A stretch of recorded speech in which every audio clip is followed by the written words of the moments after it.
Hey guys, it's Kelly the Embroidery Nurse. I am blown away to have found a video that I created several years ago, and it truly goes back to the basics, how to start machine embroidery. So maybe you found this video because you have never once dabbled in this amazing art of embroidery, or maybe you're thinking I want to start a business, or maybe you just got a new beautiful machine for Christmas and you don't know where to begin. So I'm going to share this video with you.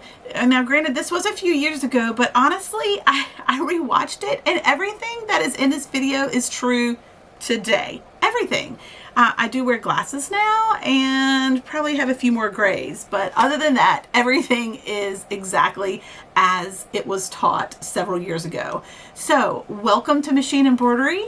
If you do have questions, I hope you can find answers here on this channel. Make sure you subscribe, like, comment, whatever, just so that you can see content in the future and that you can continue on your journey with machine embroidery. Please let me know if you have any questions in the comments that I can help you or point you in the right direction. Maybe I already have a video on a project that you are looking to start. So again, welcome and happy stitching, guys. Hey there, it's Kelly from Embroidery Nurse. We are going to talk about the things needed to begin in machine embroidery. Machine embroidery can be very daunting in the beginning. You really don't even know what you don't know when you start. I purchased this very first machine and I had no clue how many things you really needed before I could actually get a cute monogram on an item that I wanted to give to my child. So let's just kind of start very basic. Of course, looking at what machine you want to buy is very important, and that's going to be where you really start. For me, this was something I saw on a buy-sell trade page. I didn't know anything different about one machine from the other. This was a 4x4 machine. There are lots of different other options. You have single needle and multi-needle machines, and you might just progress through the different sizes as your business or hobby grows. So what you want to look at is, of course, space. Do you have the space in your home that you can accommodate a machine that you can sit on a table, or one that have room for a large multi-needle machine that will have its own stand? So think about space and where you're going to be doing your projects. Think about what kind of projects you want to work on. For some, a single needle machine is all you'll ever need because they're only going to be doing in the hoop projects or projects that are flat. Maybe they're quilting and doing quilting patches or patches alone. That would be something single needle machines are great for. You can really do anything such as, shirts and things like that on a single needle. It's just going to be a little bit harder, take a lot more prep work, and you really have to sit with your machine when you're working on those items. When you move up to a multi-needle machine, you can a lot of times set your item and step away for a few minutes and not have to be on top of it when you're working. Now, of course, price point is huge. There is going to be such a huge difference in price point, and it can get kind of tricky. It's kind of like buying a car. You really can't do a lot of research online about how much things cost because that information is not really given out. So you want to go speak to either a dealer in your area, or there are some resources online that actually sell them online. You can actually go on Amazon and buy a machine. What I really suggest is making sure that you feel very comfortable with who you're buying it from. Make sure that you have done your research on the business that you're buying it from if it's online, and just make sure you've gotten recommendations from others. There's a lot of advantages to buying directly from a dealer. They can give you lessons on the spot before you take your machine home.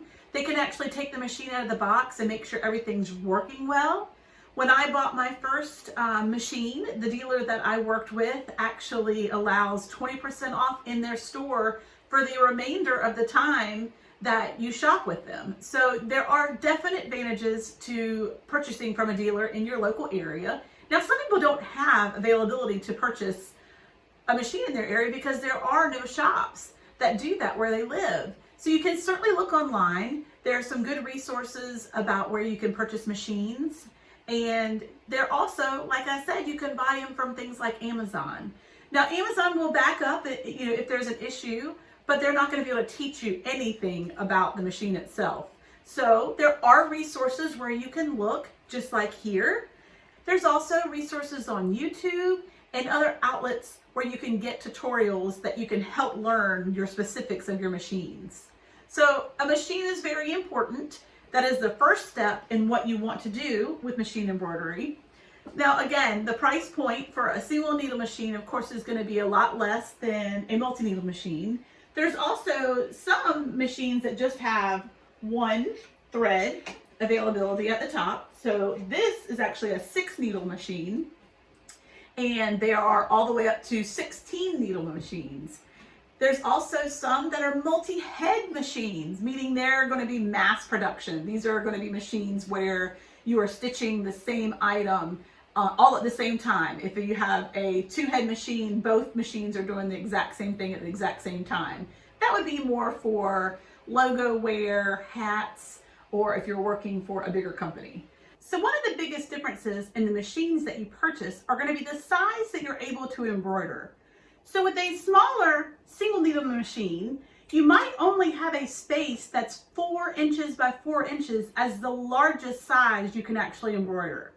When you move up into commercial embroidery machines, you guys, what? So obviously there is a huge advantage to some of the multi-needle machines in regards to the size that you can actually do your designs. For some, something like this is something they would never, ever need. It really just depends. And to be honest with you, I've never actually used this myself, but I will eventually, I hope. So really think about what size items that you plan to do. I would suggest a 5x7 or larger to do items such as shirts or larger monograms, depending on what you plan to work on. I mean, hoops can come as small as this. And I've actually used this when I do badge reels, like for nurses or teachers, the reels that people put on with their name badges. This one turned out to be the perfect size for that. So it really just depends on what items you plan to work with. For many machines, there are attachments that you can buy to do different projects. So you want to make sure that the machine that you purchase, you know what attachments will actually work with that machine, because some of the smaller machines, some of the attachments are not designed for. Say for instance, you want to do hats. Hats are certainly a fun thing to do. You can do men's, women's, structured, unstructured, just depending on the style that you like. And depending on what kind of machine, you can buy an attachment for that. There are some that are a flat cap attachment. So this is great for a smaller machine. And this, you basically will put the hat in there. Or there's some that have actual cap drivers that are made specifically for caps. So for this type, you actually have to have the cap frame that works directly with this cap driver, and it will have where the hat goes completely over it and really kind of mimics the shape of this, and it's easier to embroider back and forth on that. So again, lots of different attachments that you can buy for your machines. There are also such things as fast frames. Fast frames are things that you can attach to your machines depending on what type of machine you have. Generally, these are more for multi-needle machines. And you attach them with an arm, and then there's all kinds of frames that you can use with this depending on what you're working on. Say you're working on a pant leg or the top of a shoulder. Say you're wanting to get in an itty bitty pocket to do a monogram. These are amazing additions to your machines. So it's important to see if these type attachments will work with your machine, if that's something you're interested in. Now, of course, we need fabric, and we need lots of it if you plan on doing things such as applique work. Otherwise, you really just need the thread. But if you're like me, applique is super cute and definitely a huge part of my embroidery work, and fabric is going to really help with that. So you can get fabric anywhere. You can get it online. You can get it at your local, sewing shop. And it's just a fun way to add things to items to really make them pop. So applique is definitely something that requires patience in the beginning, but it is a great craft. It is a great addition to any of your embroidery work. So the way appliques work on your machines, the designs are digitized to have 3 stitches. There will be a placement stitch, which will show you where to place your fabric. You'll place your fabric over that placement stitch once it's done. Then it will do a tack down stitch. That tack down stitch will hold the fabric in place, and you'll use some amazing scissors that you'll need specific for your applique work that are nice and sharp and small, and you'll cut the fabric along that stitch. And then the 3rd stitch within that digitized design will be the finishing stitch. And there's lots of different types of finishing stitches out there, so that's something also to look into. There's the satin stitch, which is just your universal thicker stitch that goes around items. There is what's called a zigzag stitch, which doesn't take as much thread, and it does zigzag along the sides of it and looks really great. There's also a bean stitch or a vintage stitch, and that's just going to be a very simple line around it that looks, like I said, a little bit more vintage, but looks super duper cute, but does take some skill when you're cutting along those lines of the fabric to make sure that you're getting close enough to the edges.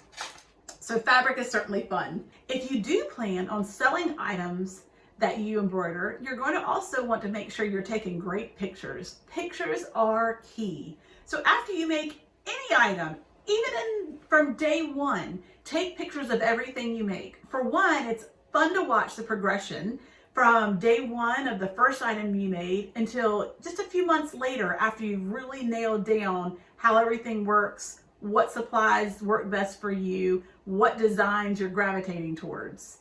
So definitely taking those key pictures, because you can also use those pictures to share with others the products that you're making. And if you do plan on selling them, then they can be your product listing photos. So you'll really appreciate having those down the road.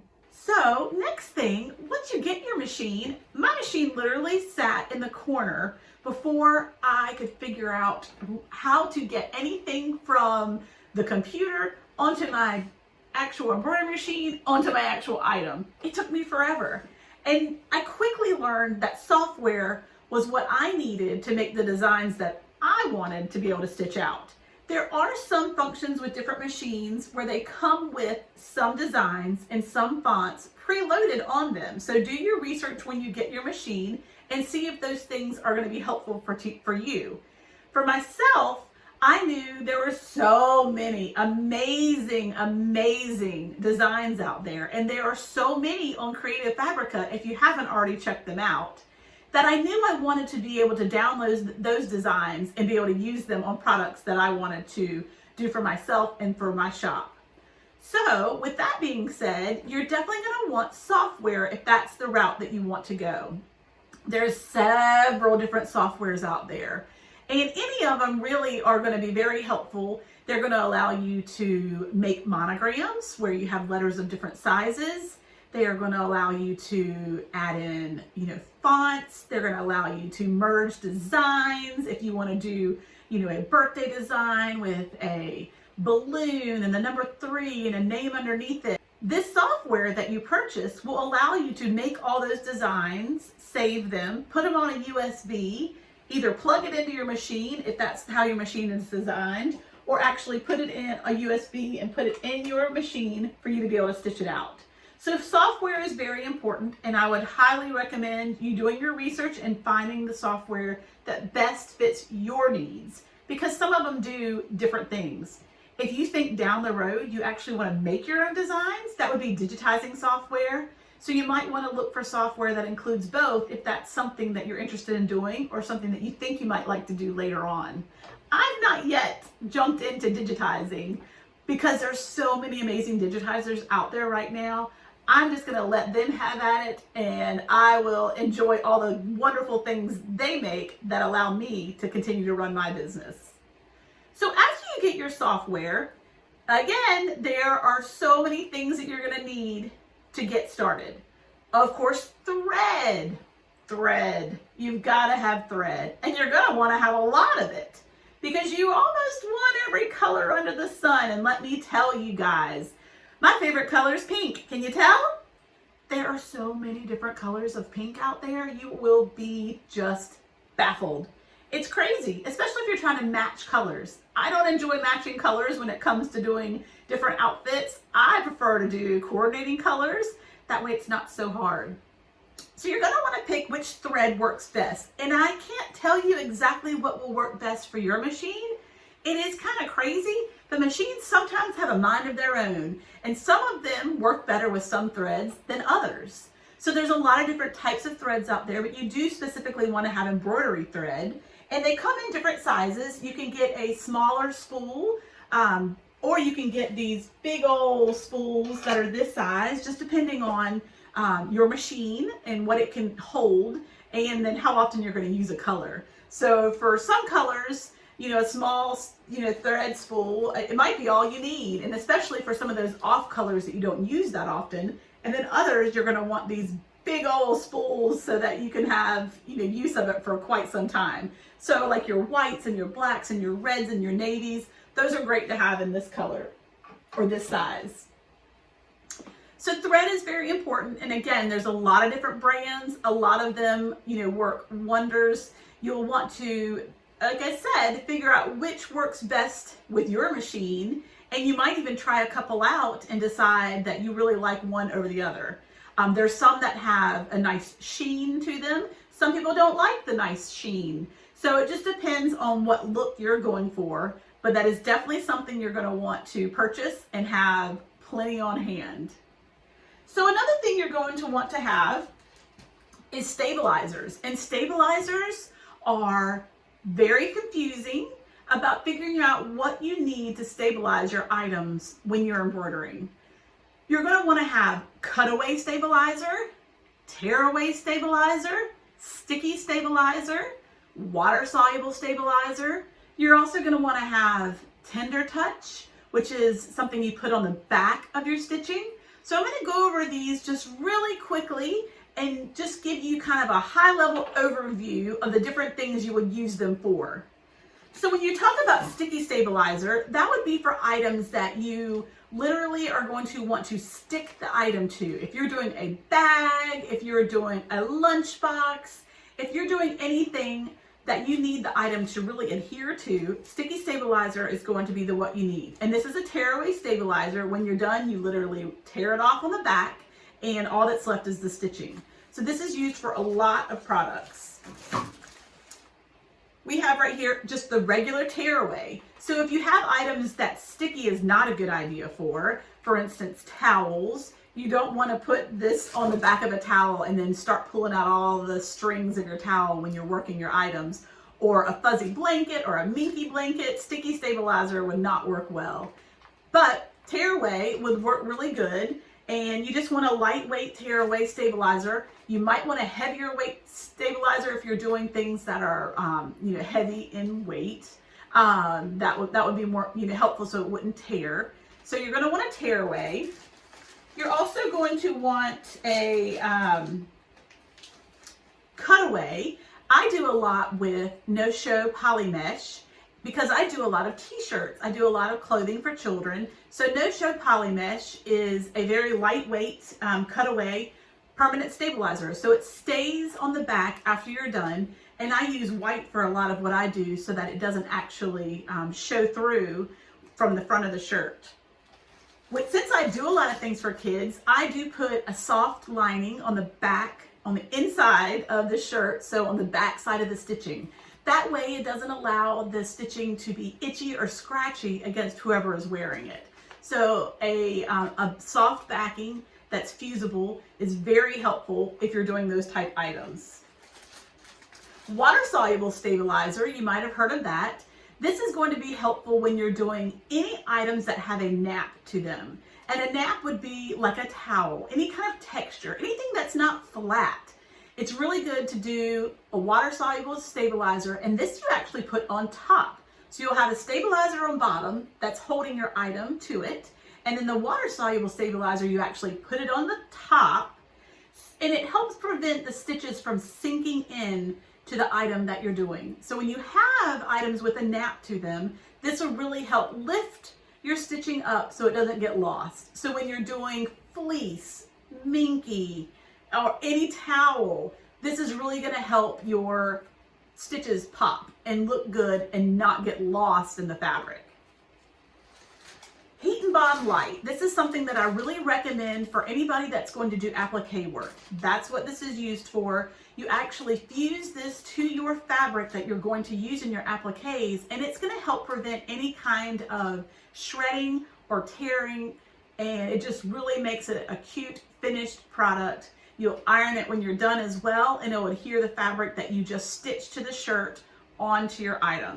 Really, really good and helpful when you're doing any applique work. Quilting pins. These are what I recommend to be able to hold your items when you are putting them on your hoop. So there are times where you'll need a pin, especially if you're going to float an item. So there's some items that you put directly on the hoop, that you're gonna hoop in the item, you're gonna hold it in place with the hoop that's brought with the machine or that you've bought extra, or you're going to float the item, and you'll hear people talk about that. That's when you pin the item to the top of the hoop. When you don't actually hoop it, you pin it, you'll hoop the stabilizer and pin the item on the top. I really recommend quilting pins. They are longer. They are going to be 1 3/4 inch is what I recommend, because it's going to give you a lot more freedom to pin things that are, tough to pin.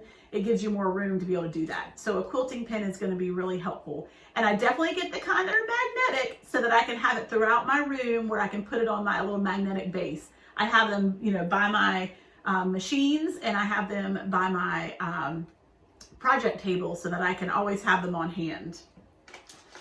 I definitely suggest having a tape measure. A tape measure is going to help you center your designs whenever you're working on any kind of design that you're adding. You want to make sure that it's properly placed. Placement is key, and one of the hardest things to learn in the very beginning. There's lots of tips and tricks on how to do that, but a measuring tape is going to ensure that your items are centered and that the designs that you have placed are in the areas that you want them to be. Needles are very important. Of course, they should come with your machine when you first get them, but when you need to go repurchase needles, you want to make sure that you are getting the correct needles for your machines.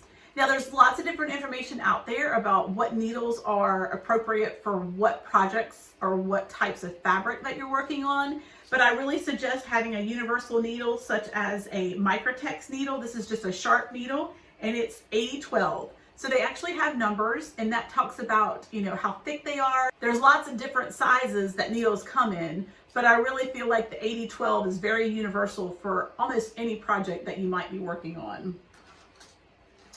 You're going to want to have a seam ripper of some sort. The seam ripper is going to help you if you do have any problems where you have to actually pick your stitches back out. We're all going to have them. It doesn't matter how many days or years you've been working on embroidery. There are times where you do have to take stitches out to salvage your project as you're working on it. I also use a seam ripper to open up items such as like a pillow, if that's going to make it easier to embroider, and then I'll sew it back when I'm done. What you're also going to want to find are blanks. Blanks are going to be the items you actually embroider on. There's so many different companies out there, and it really depends on what you're looking for. There's different ways to go about finding these things. You can find items to embroider on literally in the shop next door. You can find things, just at your local mall that you can add anything embroidery related to. You can buy things off of websites that sell specifically to those that embroider. You can buy, blank shirts, blank dresses, blank totes. Lots of different companies really work specifically for embellishing with embroidery. So again, many, many, many different resources are out there just for us, just so we can add amazing designs to wonderful products that we will either share with our friends and family or sell in a business that we intend to grow. There's other really cool things that you can look into doing when it comes to different styles of things that you might want to be working on. Puffy foam. Puffy foam is a way to have your embroidery literally lift off the item that you're doing. You'll see this a lot on hats when they want to have a raised monogram, but puffy foam really makes a project stand out. So that's something fun that you can look into as well. There's also vinyl, and this is specifically for embroidery. Love this glitter vinyl. I use this in several of my projects. Glitter vinyl it's not the same kind of vinyl that you would use on a Cricut machine. This is specifically for embroidery. It's basically fabric, but it's vinyl. And I use it for just that really fun applique pop, especially when I'm doing like birthday items or things such as that. This green, for instance, I'll be using for St. Patrick's Day, and possibly some of the pink for Easter coming up. So lots of different fun things that you can add to your embroidery to really, really make things stand out. People use mylar to make things shimmery and shiny. People will use thread that you can actually shred a bit to make it look like certain items are fuzzy or have like the hair look to them. So really just do your research, look out there, see what kind of items that you want to make, and that will lead you to the machine that might fit best for your needs. But believe me, the first machine you buy, if this is something that you really do grow a passion for, that first machine won't be your last machine. So always keeping your eyes open to what works best for you in the place you are in your embroidery. Whether it just be something you're doing for fun or whether it's something that you want to grow into a full-time business. These are the things that I feel like are essential to get you started. But there are, again, so many different variations out there of what might work best for you. It really does take time, it takes patience, and it takes really asking around, finding a group of folks that might have the same machine that you have, or that make the same items that you're interested in making. Because there are so many different avenues of different things that you can make. One shop could make things completely different from the next. There are items that you can make for children, like birthday shirts, seasonal shirts. You can monogram on dresses. You can make your own items by sewing them and then putting a design on your item that you can embellish it with. You can do totes, you can do bags, you can do linens, you can do guest towels, napkins, placemats. You can do book bags. You can do in the hoop projects where you can make the entire thing like a bib or a pouch, or you can even make stuffed animals on your embroidery machine. It is so awesome how many different items there are out there to make. And I can't wait to make some of these with you guys. Really, the options are endless. There is so much to learn in the world of machine embroidery. I don't want you to get overwhelmed. I want you to know that you can ask questions, that you can speak to those who have already been in your shoes. I look forward to stitching things out with you in the future. And if you do have questions, please reach out to myself and we will try to get you off on the right path to your embroidery. Thanks, guys. Have a great day. Happy stitching.